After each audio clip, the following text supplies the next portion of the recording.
Kelsey didn't want to be alone with all this, not after seeing that red monster in the road, and Neil seeing it too. The silent, solemn nod they'd shared across the darkness had been a confirmation, not a comfort, straight through her. She took a cold shower, the shock of the water doing little to calm the frantic thrumming beneath her skin. Needing a dose of solid, unwavering normalcy, she packed some extra vegetable seedlings into a tray and headed not for Neil's house, but for the one past it on the corner. She walked down the street on what was left of the sidewalk, heading toward Mr. Wood's house, praying for a simple, human conversation with the man who had helped her move in. "Hello, sweetheart." Mr. Wood opened his door, rubbing his forehead with his palm. "How are you settling in?" "Hi." Suddenly Kelsey was shy. "Mr. Wood? I hope I didn't wake you." "Not at all, neighbor. Come on in," he said, holding the door for her. The interior of his row house was a comfort, a dim, wood-floored living room with a wood-burning stove and a bright kitchen in the back. "Have a seat," Mr. Wood said. "Can I get you something to drink?" "Anything is fine," Kelsey replied. The hypervigilance she'd been carrying faded for a moment. She almost reached out to touch his arm, just to feel its solidness, but he walked toward the kitchen before she had the chance. "Need anything after move-in?" His voice retreated as bottles rattled in the fridge. "No, I'm just looking for salacious stories about the neighborhood," Kelsey laughed. She clasped one hand with the other to stop them shaking. "I hope it's not too lonely for you here," Mr. Wood said, re-emerging with 2 beers with local names. Kelsey accepted hers and sank into his saggy velvet couch. "Felicia's out getting groceries." "I went to Eastern Market today," Kelsey offered, gesturing to the tray she had set down. "Oh, bless your heart," he said with a laugh. "I hope you don't think I'm going to keep those poor things alive. Felicia can." He led her to the kitchen and placed the seedlings on a sunny sill.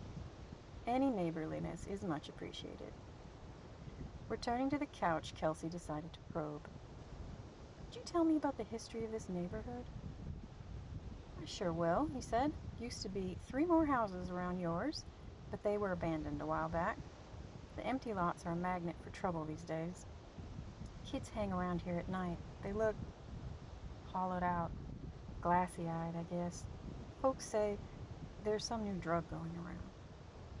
Kelsey's mind flashed to the faded, flickering ghosts from her dream, to Daisy's tight-lipped comment about people who give up too much of themselves. A glimmer. How could it be affecting the living and the dead? "Did you grow up here?" Kelsey asked, changing the subject. Mr. Wood nodded. "Not this house. Got a job nearby after high school. Plus, how could you live anywhere but here, you know? We have family in this city." "I know the feeling," she said. "Nice folks around here, though I hope not too eccentric for you," he continued. "Joelle down the way used to say the neighborhood was full of ghosts." Kelsey's breath caught in her throat. "Don't worry," Mr. Wood said with a wink. "She's right, more or less. Neil Barnes, next to you, used to be a police officer. Not many other neighbors on this block. It's all just history here, layer after layer, but not much going on in the present day." A cop. The information landed with a thud. A trained observer. A man who dealt in facts and evidence, and he had stood at his window watching a monster down a scope as if it were an observable fact. "I hope you all don't mind me moving into your neighborhood," Kelsey said quietly. "I don't mean to profit by anyone's unhappy ending getting foreclosed on in these old homes." Mr. Wood sighed. "No one ever leaves unless they have to, darling. Best thing you can do is fix up that house and get it new by." He rose from his chair. "It's quieter these days. Nothing left to steal. We've had some issues with animals making a mess of the trash, though. Big ones. Keep your bins strapped shut. This place is returning to nature, can you believe it?" His smile was weary, but patient. "Well, I don't mean to keep you," Kelsey thanked him for the drink and turned to leave. "I hope you can make a happy home here," he said. "Welcome to Lovett Street." "Thank you," she said.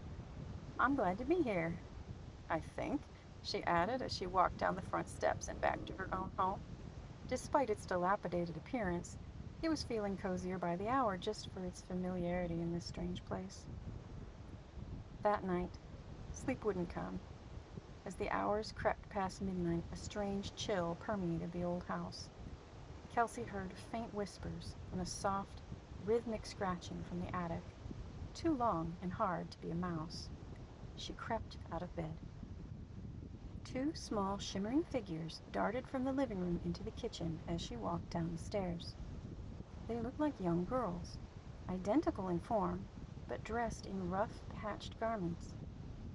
Kelsey blinked, and they were gone again. Like the monster, they had taken on a shimmering, shadowy quality, as if they weren't entirely in the same dimension of reality she was. But the vision was gone in a split second.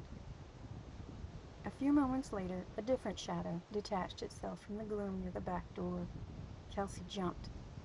The shadow was tall and slender, with skin that rippled like water, and eyes that glowed with a phosphorescent light. She could almost make out gills pulsing on its neck. Before Kelsey could process what she was seeing, another smaller shape dropped from a ceiling vent. A humanoid figure with the features of a fox, but with large, feathered wings folded against its back. She ducked. "I swear I am going to check myself into the hospital," Kelsey murmured, rubbing the sleep out of her eyes. The two intruders seemed to be searching for something, their movements quick and furtive. They dashed around the corner at the base of the stairs, disappearing into the living room. Kelsey's breath hitched. "Hello?" she croaked. The top stair creaked painfully loudly as she carefully descended to the front room. In an instant, the gilled sea creature and the winged fox snapped their heads around the corner. There was no menace in their gaze, only a startled, wild intelligence. They dissolved into the shadows around the stove, leaving behind the scent of ozone and damp earth. The floor was wet like cloth. The floor was wet? Kelsey stood trembling as a deafening crash from outside shook the entire house, rattling the windows in their frames. It sounded like the sky falling. She scrambled to the front window and looked out. Down the street, the old abandoned church was missing its steeple. The pointed spire lay shattered in the road, its cross bent and broken. For a moment, in the faint moonlight over the railroad tracks, she saw them. Two immense, hulking shadows, detaching themselves from the ruined bell tower. They looked like spiders with red eyes, but they were bigger than any known animal, bigger than a truck, and moving with an impossible, loping gait before melting back into the darkness between the derelict buildings. The leggy black beasts left the church spire in the road, pulled off the roof of the building like the top of a teapot. The monsters who had done the damage climbed over the rooftops in the distance, eyes glowing in the dark. A sharp, insistent knock on her front door made her scream. Kelsey whirled around, her heart trying to beat its way out of her chest. "What do you want?" she yelled. "Kelsey," it was Neil's voice, low and urgent. "Are you okay? Open the door. We need to talk."